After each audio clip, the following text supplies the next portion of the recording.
Music is my life. At an early age, I fell in love with singing and songwriting. When I'm on stage, I feel like I'm on fire. I feel like I'm on top. I've been through so many obstacles in life, and now I'm ready to tell my story. I don't have a record deal, I don't have a manager, and I don't have a high budget, which is why I'm on my own. I'm my own boss, and I write my own rules. I'm ready to show you what life is like for an independent artist. So tune in and follow my journey to stardom.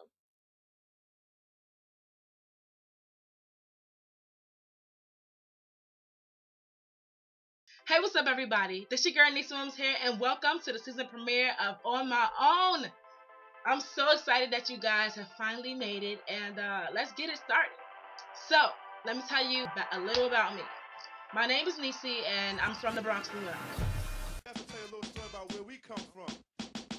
South Bronx, the South Bronx, South Bronx, the South Bronx, South Bronx, the South Bronx, South Bronx, the South Bronx. Many people tell me this style is terrific. I love being from the Bronx because that's where hip hop was started, and on occasion I have to rep my city.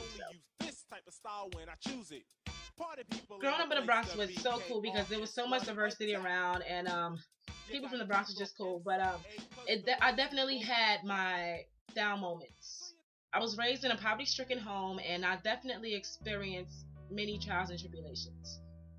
Growing up in poverty was tough because, you know, I didn't have a family who could provide for me all the time, and we struggled just to pay the rent and to just live. I didn't really have any role models growing up, and nobody who got a college degree or who did anything positive with their lives, so I just knew that I had to find a way to make it out of my circumstance.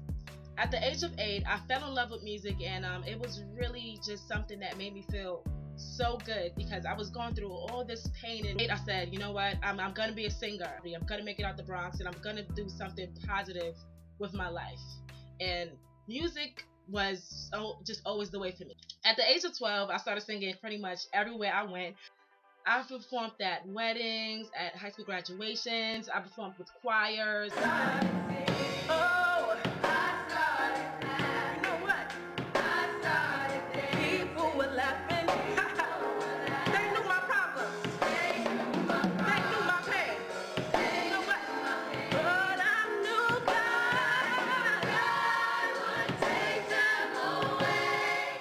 What goes around comes back around. Hey, my baby, say, I don't need you.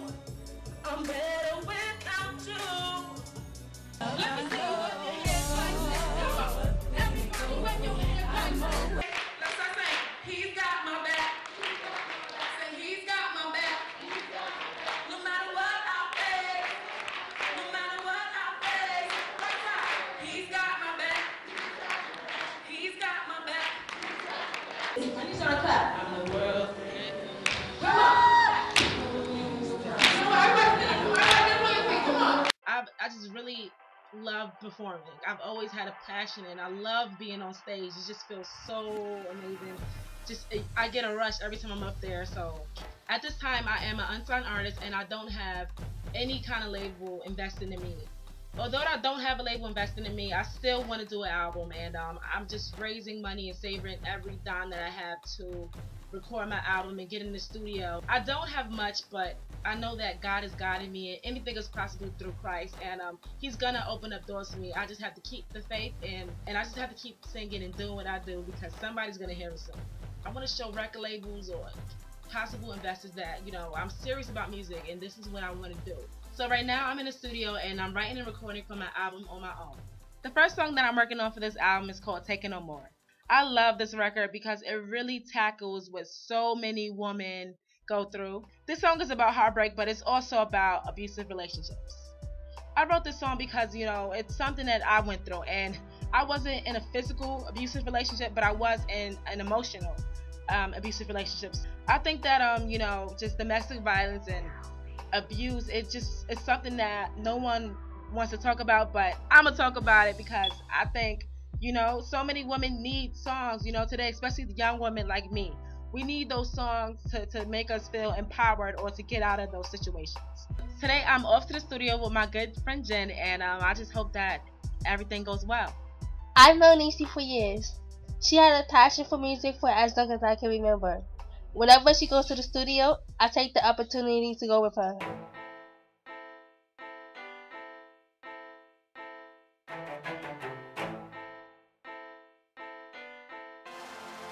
I went to a studio in New York City, and I was so excited to record this record. You know, I'm expecting to go into the booth, sing my song, and come out with a hit record, but I got there and the opposite happened. As soon as I walked into the studio, the guy just was really unprofessional.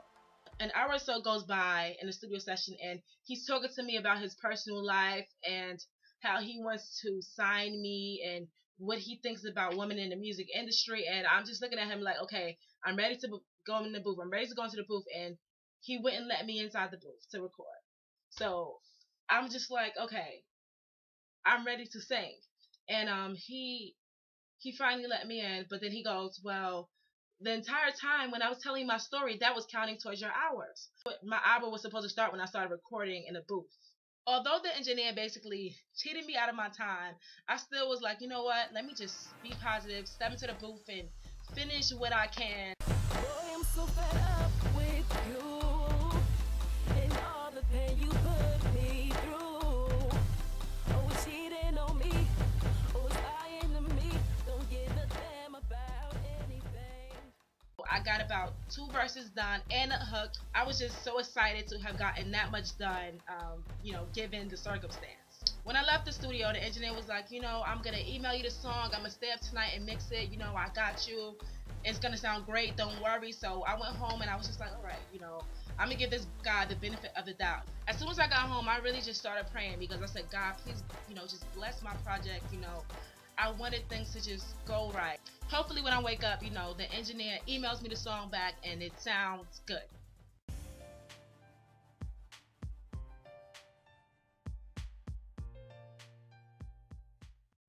The day after the studio session, the engineer emailed me a mixed version of the song.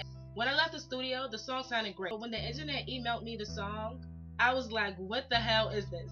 It just didn't sound the way it sounded in the studio, and it sounded different and it sounded butchered. I said, this is not something that we can play on the radio right now. I want my record to sound good because I don't want to just put out some song on my album and it's not up to par, because then that's a bad reflection on me and the engineer. I was so upset after I heard the mixed version of my song. So later on that day, I called up Jen and I asked her to just come over to my house because I needed to vent and I really needed some advice on what to do. She called me over to talk to her about her studio session. When I got to her house, I told her exactly how I felt. Jen, I'm just so pissed off right now because, we was in the studio the other day. I recorded a song and I just don't like it. Remember we was bumping in the studio. I'm like, yo, this sounds hot. Now I hear it back and I'm just like, what the hell? It sounds like total crap. And he's saying, oh, he sent me the wrong version, this and that. So what should I do? Like, should I go back to that studio? I was debating if I should go back to the same studio or if I should just start the song over somewhere else. I don't think you should go back to the studio because, I don't know, he probably just took the phone because when we left the studio, the song sounded good. When he played us back to record it, it sounded good too. I liked it. I honestly believe that he just took the phone to the song. Crazy though. I felt that the engineer wasn't doing his job. And it's just for like he was for the shit. We was in it for what, 4 or 5 hours? First of all, you talking about his whole life. What celebrity he's so correlated to. And it's like, so what? We do not care. We trying to work on getting this record. I mean, that's just like, I don't know, to me that's crazy. And like, I feel like the fact that I already started recording the record with this guy, I should continue. I completed 2 verses of the song already and a hook, so I was thinking, and I really want to finish this song. But I don't want the full song, the final version of the song, to come out terrible. And I don't know. Like, if you don't want to go back, don't go back. But don't go back because he may feel bad or. Yeah, I mean, I get what you're saying. Like, it's just hard for me personally to like let a person down easy. I mean, I don't like to tell people no, I can't come back with you because, I know business is business, and I'm new to this business industry, and I just started recording again. So like, I don't want him to feel upset, and it's like, you know, I shouldn't be really worried about, oh, if he's feeling upset. But I don't know. You're gonna go through that when you become famous, because there's gonna be somebody who's gonna want to sign you, and you don't want to sign them. You can't like want to sign them because you may feel bad. It's what's best for you. Jen is right. I do have to do what's best for me, and I do have to make a wise business decision.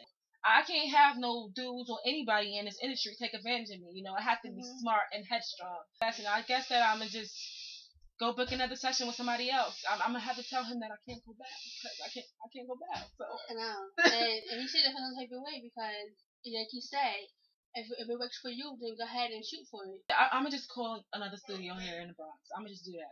Do that. I think that'd be more helpful. And then if you don't like it there in the Bronx, then probably you could try something else. Or go to another legit studio. Yeah. I'm gonna have to just do some more research. So yeah. Thank you, Jen. You already know I appreciate you. Thank you, welcome. After speaking to Jen, I felt so much better, and I knew that I had a big decision to make. And I decided not to go back to that studio. I didn't want to waste any more money, so I just said, done deal. Hey, what's up, you guys? Welcome to NW Commercials. I really hope that you guys are enjoying this first episode. I know you guys are like, oh my gosh, poor Niecy, but it's gonna get better. So I paused the program because I really need your help. So right now, I want all of you guys to get on Twitter or get on Facebook and share this link with everybody. We need to start a social media revolution right now. So I want you guys to tweet this link to 2 people on Twitter, and on Facebook I want you to just post the video and just really spread the word. I'm going to give you guys 10 seconds to invite those 2 people to watch the show. 1, 2, 3, 4, 5, 6, 7, 8, 9, 10. Back to your scheduled program.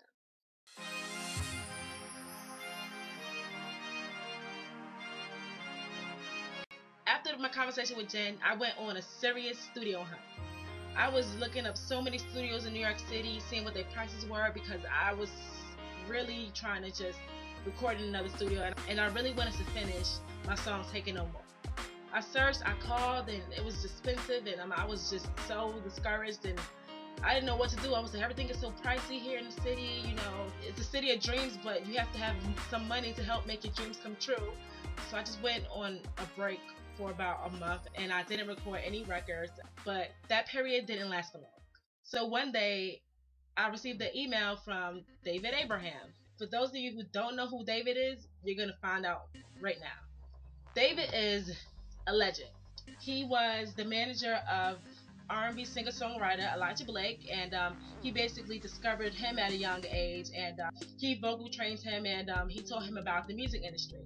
And for those of you who don't know who Elijah Blake is, y'all gotta really get up on it, because Elijah Blake is dope. And he has written songs with Rick Ross, Beyonce, Alicia Keys. He also wrote Enough of No Love by Keisha Cole, wrote Climax for Usher. The list goes on and on and on, but he's really an upcoming, strong, talented songwriter in the business right now, and I really, really look up to him. Before Elijah Blake was writing for all these wonderful artists, he actually was on YouTube for a short period. He had a YouTube account, and I had a YouTube account. So he would say, Niecy, you can sing, keep going, I love your songs. And David Abraham and him shared the same account, and they both really supported my career when I was younger. So when David reached out to me in an email, he said, you know, I've seen your growth throughout the years, and I really would like to work with you, Niecy. And I was like, what? David Abraham, the person who discovered, the person who mentored Elijah Blake, wants to work with me? That's crazy. He said, Niecy, you know, I really would love to produce a song for you. And I was like, let's do it. You know, of course I'm gonna work with David Abraham, because he's like a musical genius. I was just really excited about it, and from then on I booked my session with David, and the rest is pretty much history. During my spring break from college, while everyone was away, probably at the beach and having so much fun, I was in the studio with David Abraham, going hard and trying to really record the best record possible. On the day of me and David Abraham's session, I woke up in the morning like, I'm so ready for this. I'm so excited.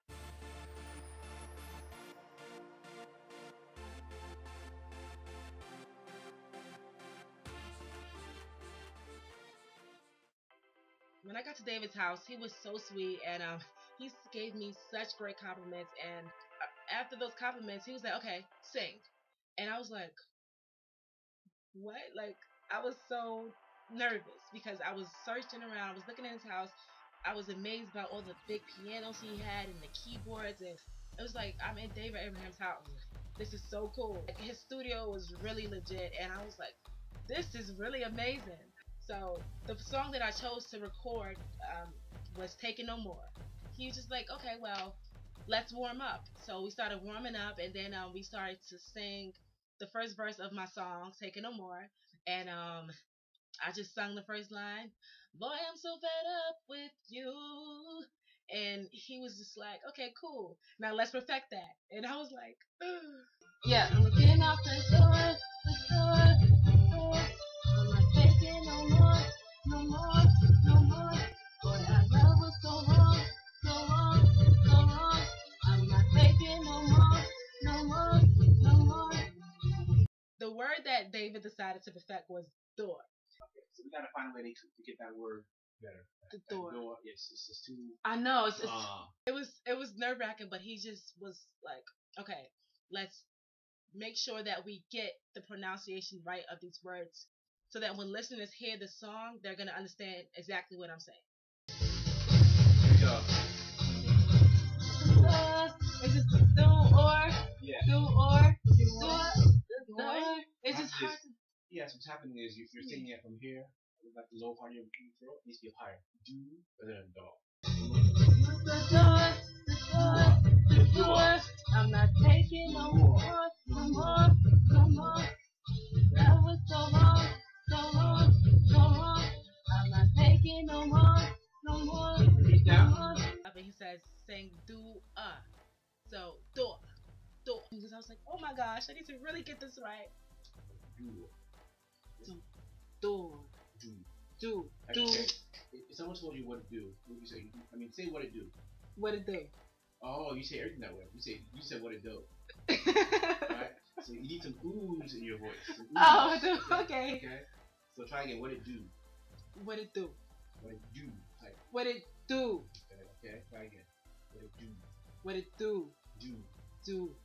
Okay. So door. Door. Try again. Door. Door. 10 times. Door. Door. No, you lost it. Door. Door. Right. Door. Door. Yeah. 10 times. Door. Okay. Door. Nah. Door. Door. There you go. Door. Uh-huh. Door. Good. Door. Losing it slightly. Oh my gosh. Back up. We spent about 10 minutes just going over that, making sure that the word door was pronounced to its best ability. So say moon. Moon. Moon. Move. Ooh. What does a cow do? Say move that table. Move that table. There it is. Move. Move that table. Move that table. Okay. We do. Do. So say do that table. It's not a word. Say do that table. Move do. So you said do that table? Yeah, it's not a word, but it's getting that ooh sound out. Yeah. Do that table. Good. So then he said, what does a cow do? And we said, move that table. Do that table. It was like, you know, when you warming up and you try to get words to sound right, it might sound like, what am I saying? But it all makes sense in the end. That's what I'm talking about. Do. Do. Okay, I think Right. So now I want door. door. There it is. So I finally got it right. Woo! The session is moving on. After just getting the pronunciation and everything right, I stepped up to the mic and I just started singing. I'm walking out the door. I'm not taking no more, no more, no more. Boy, our love was so wrong, so wrong, so wrong. I'm not taking no more, no more, no more. So the session lasted for about 10 hours, and the song was done, and I was like, whew, praise God. I was so happy, and I really was just so thankful that God allowed me to work with David Abraham that day, because David was just really so patient, so kind, and really so helpful. You know, he wasn't like one of those people who were just like, well, hurry it up, I'm just doing this for some money kind of thing. The session was actually free. You know, when I booked the session with him and I said, we're going to do a session together, I said, you know, do I have to pay? And he was like, no, it's free. He's like, we'll see what happens. That was the best session I had to date for this album. He really, really cared. He really wanted me to sound my best. I was not gonna leave his house with the song undone and with the song sounding a mess. So I'm just happy that it's done, it's complete, and it's, you know, the world's gonna hear good music from me soon. It was great to finally work with the great superstar Niecy from YouTube, who I met when we first started working with Red Styles. It's been great. David has taught me to really not be afraid of just standing on my own and being independent and just to just go with my gut feel. He's really given me the confidence to pursue my dreams and just to know that it's possible and that it can happen, even though, you know, obstacles might get in the way and it might seem like it can at times. But David's like, no, listen, it happened for Elijah Blake, and I just felt that Elijah Blake would do something great, and now he says, you're gonna win. He said, Niecy, you're gonna win. I know you're gonna do something great. If he says that I'm gonna do something great, I have to just believe it and receive it, and I'm gonna work hard to make sure that I am great and that I do win at the end of the day. Niecy Williams, she will make it. I think so. I mean, she's very talented. She will make it in the industry, but she will sign a record deal. My main goal is to put out an album and to go on tour. I have a long way to go musically and artistically, but I am willing to take on that journey. I'm gonna keep going, and I won't stop until my album is complete. 1, 2, 3. On my own, on my own, on my own. No, I don't want your number, no. Say, I don't wanna give you mine, and no, I don't wanna meet you nowhere. I don't want. I don't want no stuff. Love is a guy that can't get no love from me. Really on the passenger side with his best friends ride. I don't want no stuff. Love is a guy who can't get no love from me. Hanging on the passenger side with his best friends ride. Trying to holler at me. This season on Niecy Williams On My Own, I'm building my own recording studio, and I'm so excited about this. I'm doing my first radio interview. Just tell me a little bit how you feel about, other YouTube artists getting signed. They always throw up Justin Bieber's name. Everyone isn't gonna get a million views. Like, when you say I want to be successful, you are saying I'm willing to live a totally different life than the normal person is living. I don't know how to take criticism. Are you serious? And I feel as though I do not take constructive criticism. I do. You don't. You're gonna have to jump the gun. You're gonna have to do things spontaneously, as you said. But when you don't have to do it, when you have time to plan, take advantage of that. A lot of people are saying that R&B is dead, and I truly disagree with them. I think R&B is here. On this album, I want to show people that R&B is relevant, and more of us really have to do it. Tonight, I'm doing an R&B tribute.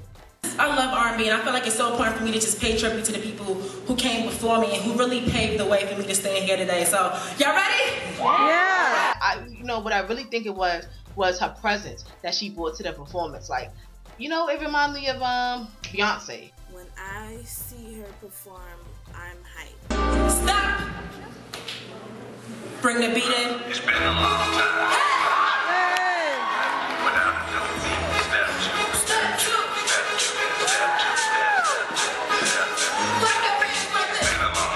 I'm gonna give my all on this album, so watch out.